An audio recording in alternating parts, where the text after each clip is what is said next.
So এই সেকশনটা শুরু করার আগে আমি আপনাদের একটা গেমের ট্রেইলার দেখে নিব। গেমটার নাম হচ্ছে ভ্যালোরেন্ট, এবং কেন দেখাচ্ছি সেটা আসলে সবার শেষে বলবো। I would if somebody was a little less aggressive. Hey, stop!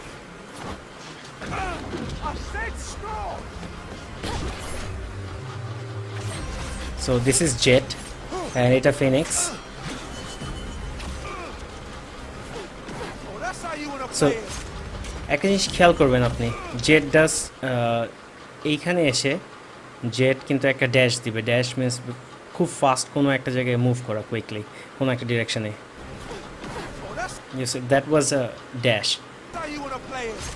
And আমি যদি একটু স্কিপ করে যাই, ফিনিক্স একটা ফায়ারবল থ্রো করেছে। দ্যাট ইজ ওর কেপাবিলিটি হচ্ছে ও ফায়ারবল থ্রো করতে পারে এবং আরও অনেক কেপাবিলিটি আছে, সবগুলোই fire related. And jet can also fly.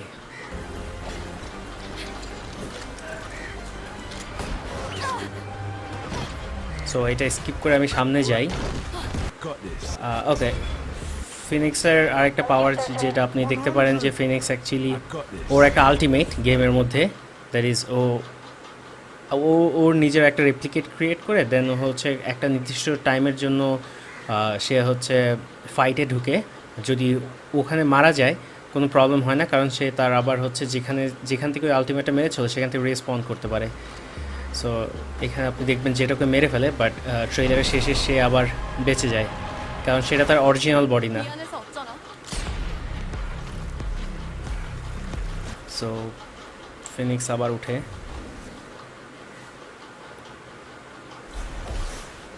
So yeah, এটা একদম খুব ইনিশিয়াল। এরপরে আমি একটু ক্রস করে দিব, then this is a new one. এইখানে আরও দুটা এজেন্ট দেখতে পাচ্ছেন, একটা হচ্ছে ভাইপার, দেন এখানে জেট আছে। এইটাতে মোস্ট প্রবলি একটা নতুন এজেন্টের ইন্ট্রোডিউস হবে। So you can see the food steps. So আচ্ছা, আমি একটু এজেন্ট কি সেটা একটু বলে নিই। এজেন্ট হচ্ছে লাইক হিরোজ, যারা হচ্ছে আপনি যখন গেমটা খেলবেন, গেমটার নিয়ম হচ্ছে আপনি আপনার টিমমেট সহ 5 জন, টোটাল 5 জন আপনারা বিভিন্ন এজেন্ট সিলেক্ট করতে পারবেন। There are in total of like 14 agents. এক একজনের এক এক রকম কেপাবিলিটি আছে। অ্যান্ড দেন আপনার এগেনস্টে এটা একটা multiplayer game, that is at a time আপনার অপোনেন্টও খেলবে, তারাও 5টা নিয়ে, and over the internet.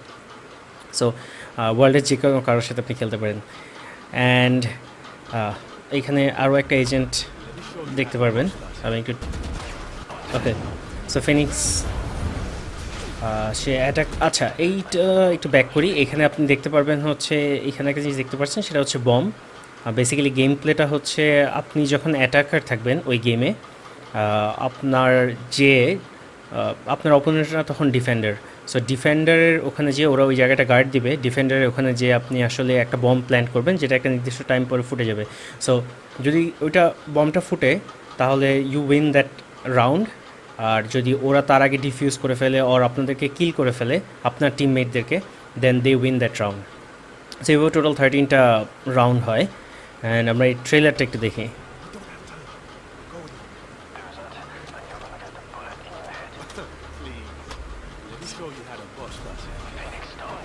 So Phoenix আবার আলটি নিয়ে গেছে।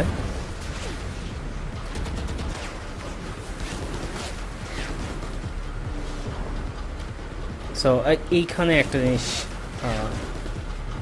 সো এই এজেন্টটা হচ্ছে সাইফার। সাইফার হচ্ছে যে এজেন্ট বিভিন্ন ক্যামেরা, যে কোনো একটা সাইটে ক্যামেরা অ্যাড করে সে দেখতে পারে। প্লাস ওর আরও কিছু ইউটিলিটি আছে বা ক্যাপাবিলিটি বলতে পারেন।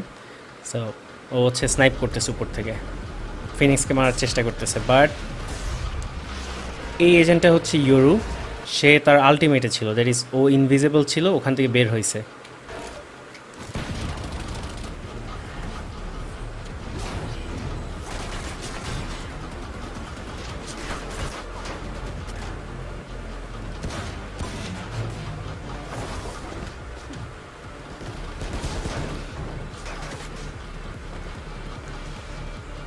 সো ফিনিক্স এখানে ট্র্যাপড। ভাইপার হচ্ছে একটা স্মোক ক্লাউড মারতে পারে, যে স্মোক ক্লাউড দিয়ে ওখান থেকে না বের হলে হচ্ছে হেলথ কমে যায় যে কোনো এজেন্টের। এখানে যদিও অনেক ক্লাউডটা অনেক সুন্দর করে দেখিয়েছে, বাট গেমে আসলে জাস্ট এটা একটা রাউন্ড বল। সো ফিনিক্সের একটা ক্যাপাবিলিটি হচ্ছে সে ফ্ল্যাশ করতে পারে। সো যখন সে ফ্ল্যাশ করে তখন অ্যাকচুয়ালি অন্যরা কিছু দেখতে পায় না। সো ফিনিক্স ফ্ল্যাশ করে বের হয়ে যাবে, ততক্ষণে হচ্ছে viper blind and viper is dead. So that's how ওরা একটা জিনিস খেয়াল করবেন যে ওরা একটা ক্যাপাবিলিটি হচ্ছে ইউরোর একটা ক্যাপাবিলিটি খেয়াল করেন, সে একটা অর্ব বা একটা ছোটো বল ওখানে রেখে গেছে, রেখে সামনে আগাচ্ছে। রিজন হচ্ছে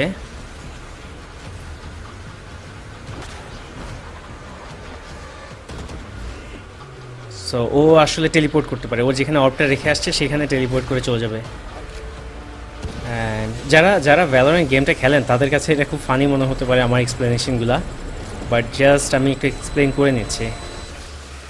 নাও ওরা বমটা ডিফিউজ করতে পারছে, so they are the winner. And এটার পরে হচ্ছে মোস্ট প্রবলি আরও একটা, হ্যাঁ আরও একটা এজেন্ট। আমি সবগুলো এজেন্ট দেখাবো না, বাট এই এজেন্টটা এখন যেটা দেখলেন এই এজেন্টটা হচ্ছে Killjoy. And Killjoy have like a small bot, যেটা হচ্ছে এনিমি দেখলে শ্যুট করে। আর কিলজয়ের আর কি যেন আছে, ওরও নিজস্ব কিছু ক্যাপাবিলিটি আছে বা টুলস আছে যেটা দিয়ে হচ্ছে ও এনিমির সাথে ফাইট করে। প্লাস সবার একটা কমন স্কিল হচ্ছে এভরিওয়ান ক্যান শ্যুট, মানে সবাইকে ফাইট করতে হয়। সো এই যে কিলজয়ের বটটা আপনি দেখতে পাচ্ছেন। সো আমি এইটার আসলে এই গেমটার আরও একটা ডিসক্রিপশন দিয়ে নিই, যেটা হচ্ছে এই গেমটার কনসেপ্টটা হচ্ছে এমন যে বিভিন্ন মাল্টি ডিমেনশনাল ওয়ার্ল্ডের সেম এজেন্টরা, আই মিন আমরা যেটা বিলিভ করা হয় যে দেয়ার আর লট অফ ইউনিভার্স যেখানে আমার মতো আরও একজন আছে। সো একটা ইউনিভার্সের এই এজেন্টগুলো 14টা এজেন্ট, টোটাল 14টা আছে এখানে। আমরা জাস্ট এখন পর্যন্ত হয়তো কয়টা দেখেছি, 4টা না 5টা। সো এরকম 14টা এজেন্ট, অন্য ডিমেনশনেও সেম 14টা এজেন্ট আছে। সো সব ডিমেনশনের এজেন্টগুলা কোনোভাবে একটা ওয়ার্ল্ডে চলে আসছে, and then they fight against each other. So আপনি যখন আসলে আপনার অপোনেন্টের সাথে ফাইট করছেন ওটা আসলে অন্য কোনো ডিমেনশনের অন্য কোনো ওয়ার্ল্ডের ইউনিভার্সের এজেন্টরা আপনার সাথে ফাইট করছে। সো আমি কেন একটা গেম ডিসক্রাইব করলাম, একটা HTML CSS এর কোর্সে একটা গেম কেন ডিসক্রাইব করলাম, তার কারণ হচ্ছে আমি আপনাদের একটা টাস্ক দিব। সো আমরা একটা লিস্ট বানাবো, এই এজেন্টগুলোর একটা লিস্ট বানাবো যেখানে এজেন্টগুলোর ছবি থাকবে, দেন এজেন্টগুলোর একটা বায়োগ্রাফি থাকবে, এবং যদি কেউ এর চেয়ে বেশি কিছু জানতে চায় তাহলে আমরা একটা লিঙ্ক দিয়ে দিব ভ্যালোরেন্টের অফিসিয়াল ওয়েবসাইটে, যে তার চেয়ে বেশি ডিটেলস দেখতে পারবে। সো আমি এটা আসলে ওয়েবসাইটটা দেখাতে দেখাতে কেমন হবে সেটা দেখাতে দেখাতে আমি আপনাদের বলি। সো এটা আমাদের ওয়েবসাইটটা, এবং আমার যেটা, আমি এটা একটু দেখাই।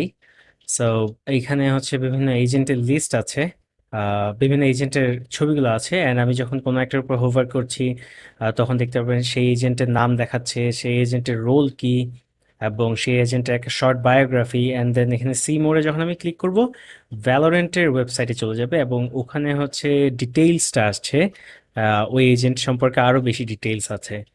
সো সবগুলো এজেন্টেরই এমন করা। অ্যান্ড এখানে একটা অ্যানিমেশন আপনি দেখতে পাচ্ছেন অ্যাড করেছি, যদিও এইটাতে করিনি। আমি বলেছিলাম জেট ড্যাশ করতে পারে। সো এইখানে দেখেন আমি এখানে এই অ্যানিমেশনটা অ্যাড করেছি যে জেট জেট লেখাটা ড্যাশ করে চলে যায়, দেন হচ্ছে আবার ব্যাক করে। অ্যান্ড ওমেনের ক্ষেত্রে ওমেনের যেই একটা অ্যাবিলিটি আছে সেটা হচ্ছে ওমেন টেলিপোর্ট করতে পারে। সো বেসিক্যালি ওর আলটিমেট যখন আসে তার আলটিমেটটা হচ্ছে এমন যে সে টেলিপোর্ট করে অন্য কোথাও চলে যেতে পারে। সো আমি ওরকম একটা কিছু দেখানোর চেষ্টা করেছি। আই হোপ আপনারা আরও মজার কিছু করবেন। সো আপনাদেরকে একটা টাস্ক দিব, টাস্কটা হচ্ছে এই জিনিসটা, এই সাইটটা আমি তো একদম দেখিয়ে দিয়েছি। এই সাইটটা হচ্ছে আপনারা, এখানে ফ্লেক্স বক্স ইউজ করা হয়েছে, ফ্লেক্স ইউজ করা হয়েছে, দেন রেসপন্সিভ বানানো হয়েছে, এবং আমি রেসপন্সিভটা যদি দেখাই রেসপন্সিভটা আরও ইন্টারেস্টিং করা। সো একদম ছোট স্ক্রিন, একদম বড় থেকে শুরু করি আমি। সো এটা স্ক্রিনটা ফুল, এটা হচ্ছে মেইন স্ক্রিন, এটা হচ্ছে 4000, একদম বড় স্ক্রিনটা। সো এটার যে ছোট স্ক্রিন হচ্ছে ল্যাপটপের এই স্ক্রিনটা, এখানে ঠিক প্রপোর্শনেটে দেখাচ্ছে না জিনিসটা, এবং অনেক বড় হয়ে গেছে। ওকে, সো আমি বিভিন্ন স্ক্রিনে দেখাই। সো যখন আমি ল্যাপটপের স্ক্রিনে যাচ্ছি এবং ছোট স্ক্রিনে যাচ্ছি, তখন এটা চেঞ্জ হয়ে গেছে, এটা পিছে অ্যানিমেশনটা চেঞ্জ হয়ে গেছে, সরি ব্যাকগ্রাউন্ডটা চেঞ্জ হয়ে গেছে। ইভেন এখানে তখন তো ৩টা দেখাচ্ছিল। স্ক্রিন সাইজটা খেয়াল করবেন, এই সাইজ দেখে হয়তো কনফিউজ হয়ে যাবেন। সো ১৬০০ পিক্সেলে হচ্ছে আমার এটা ৪টা করে দেখাচ্ছে, কিন্তু একটু কমলে ১২০০ নিচে আসলে হচ্ছে ৩টা দেখাচ্ছে। ইভেন আরো ছোট হলে এই স্ক্রিনটা চেঞ্জ হয়ে গেছে, এখানে টেক্সটের স্টাইলটা চেঞ্জ হয়ে গেছে, এখানে এখন ২টা করে দেখাচ্ছে। অ্যান্ড দেন আরো যখন ছোট করব তখন হচ্ছে একটা করে দেখাবে। ইভেন এখন হচ্ছে হোভার ইফেক্টটা নেই, ক্লিকে ইফেক্টটা চলে আসছে। সো এটা আসলে মোবাইল স্ক্রিনে গেলে জিনিসগুলো আরো সুন্দর দেখায়। সো দেখতে পাচ্ছেন, এবং আমার অ্যানিমেশনটা কিন্তু স্টিল আছে এখানে অ্যানিমেশনগুলো। সো আপনাদের এর একটা টাস্ক, আমি যদিও হচ্ছে এই প্রজেক্ট ফাইলটা ইনক্লুড করে দিব, এই প্রজেক্ট ফাইলটা হচ্ছে আমি টিউটোরিয়ালের সাথে ইনক্লুড করে দিব, বাট আমি বলবো আহ, এই না দেখে আপনারা আগে নিজেরা চেষ্টা করবেন, নিজেদের মতো নতুন কিছু অ্যানিমেশন দেওয়ার চেষ্টা করবেন, এবং আহ, নিজেদের মতো করবেন। সো একবার যখন আপনি নিজে করতে পারবেন জিনিসগুলো, আসলে আপনার জন্য নেক্সট টাইম করা অনেক ইজিয়ার হয়ে যাবে এবং অনেক কিছু শিখতে পারবেন। সো আমি আরেকটা কথা বলেছিলাম যে এই গেমের ট্রেইলারটা আমি কেন দেখালাম সেটা সবার শেষে বলবো। রিয়েল ওয়ার্ল্ডের কথা চিন্তা করেন, আপনি যখন কোনো একটা কোম্পানিতে জব করবেন, আপনার যারা বিজনেস অ্যানালিস্ট বা আপনার ইমিডিয়েট সিনিয়র ধরেন, সো সে আপনার কাছে একটা রিকোয়ারমেন্ট নিয়ে আসবে এবং বলবে আমার এমন একটা জিনিস বানাতে হবে। সো আমরা তো এখানে একটা ফুল ওয়েবসাইট আপনাদের দেখিয়ে দিয়েছি। তারা কিন্তু এমন রিকোয়ারমেন্ট দিবে না, তারা জাস্ট বলবে যে আমাদের একটা লিস্ট দরকার, লিস্টে আমি হোভার করলে ইনফরমেশন দেখতে পারবো এবং এটার সাথে মেইন পেজ লিঙ্ক করা থাকবে। সো খুব ভেগ একটা, খুব শর্ট একটা ডেসক্রিপশন থাকবে। সো অ্যাজ আ ডেভেলপার আপনাদের একটা বড় দায়িত্ব হচ্ছে যে আপনারা যেই জিনিসটা বানাচ্ছেন সেটা কেন বানাচ্ছেন, তার বিজনেসটা বোঝা। জিনিসটা হচ্ছে যে এমন যে আপনি যদি শুধু একজন ডেভেলপার হন যে ডেভেলপারকে রিকোয়ারমেন্ট দেয়, রিকোয়ারমেন্ট অনুযায়ী বানিয়ে দেয়, তাহলে এরকম ডেভেলপার কিন্তু মার্কেটে প্রচুর আছে। বাট আপনি যদি বিজনেসটা বুঝেন, বিজনেসটা কিভাবে কাজ করে সেটা বুঝেন, সেটার ডিটেইলস সম্পর্কে জানেন, তাহলে আপনার থেকে আপনি কিছু আউটপুট দিতে পারবেন। যেমন এখানে আমি জেটের যখন ড্যাশটা দিয়েছি, আপনার থেকে আপনাকে যে রিকোয়ারমেন্ট দিবে সে হয়তো জানে না যে ওয়েবসাইটে এমন অ্যানিমেশন দেওয়া যায়। সো আপনি যখন তার রিকোয়ারমেন্টটা ভালোভাবে বুঝবেন, বা আপনি যেমন আমি আপনাকে গেমের ডেসক্রিপশনটা দিয়েছি, সো তখন আপনি তাকে সাজেস্ট করতে পারবেন, আচ্ছা আমি এখানে জেটের যেহেতু এই একটা অ্যাবিলিটি আছে ড্যাশ করার, আমি এটা অ্যানিমেশনটা দেই কেমন হয়, বা ওমেনের টেলিপোর্টের অ্যানিমেশনটা দেই কেমন হয়। সো তখন আপনি অ্যাজ এ ডেভেলপার কিন্তু বিজনেস পার্সনটাকে আপনি সাজেস্ট করছেন একটা ইমপ্রুভমেন্ট, যে ইমপ্রুভমেন্টটা দিলে ওভারঅল আপনার ওয়েবসাইটের ভিজিটর বাড়বে, মানুষজন মজা পাবে এসে। সো দুইজন মিলে কিন্তু ওভারঅল জিনিসটাকে আরো সুন্দর করে তুলছেন। সো ওই বিজনেসম্যান যে আপনাকে রিকোয়ারমেন্টগুলো দিয়েছে সে হয়তো জানতোই না যে এই জিনিস করা পসিবল, এই জিনিসটা কিন্তু আপনি জানেন যে কি কি করা পসিবল। সো আপনি তাকে সাজেস্ট করবেন, এই জন্য যখন আপনি বিজনেসটা বুঝবেন এবং তার উপরে ফিডব্যাক দিয়ে আপনি তার সাথে কনসাল্ট করে যখন এক্সট্রা কিছু জিনিসপত্র দিবেন, that actually makes you way more valuable than general software engineer or general designer. So এই জন্যই আমি আসলে আপনাকে একটা ডিসক্রিপশন দেওয়ার চেষ্টা করেছি, এবং যারা ভ্যালোরেন্ট গেমটা খেলেন, যদি খেলে থাকেন, তাহলে তারা হয়তো আরও অনেক কিছু করতে পারবেন, ডিফারেন্ট ডিফারেন্ট জিনিস করতে পারবেন। অর আপনার যে ভ্যালোরেন্ট এক্স্যাক্টলি বানাতে হবে, আপনার যদি মনে হয় যে একটা ক্যাটসের গ্যালারি বানাবেন বা পাপিজের গ্যালারি বানাবেন, সেটাও আপনি করতে পারেন, বাট নিজের মতো করে ক্রিয়েটিভ ওয়েতে কিছু একটা করার চেষ্টা করবেন। তাহলে হচ্ছে আপনার একসাথে শেখাও হবে, জিনিসটা করে আপনি মজাও পাবেন। সো এই টাস্কটা তো আমি বলেছি, প্রজেক্ট ফাইলগুলো আমি দিয়ে দিব, বাট আপনারা অবশ্যই অবশ্যই নিজেরা চেষ্টা করবেন, এই জিনিসটা নিজেরা বানানোর চেষ্টা করবেন, যতটুকুই পারেন নিজেরা চেষ্টা করবেন। এবং আমাদের যে ডিসকর্ড গ্রুপটা আছে, না পারলে ওখানে আপনি কোথায় আহ, কোথায় স্টাক সেটা আমাদেরকে জানাবেন। এখানে সবাই মিলে আমরা একজন একজনকে শেখাবো, একজন একজন থেকে শিখবো। সো এই টাস্কটা দিয়ে আমি এই সেকশনটা শেষ করতে যাচ্ছি। সবাইকে ধন্যবাদ।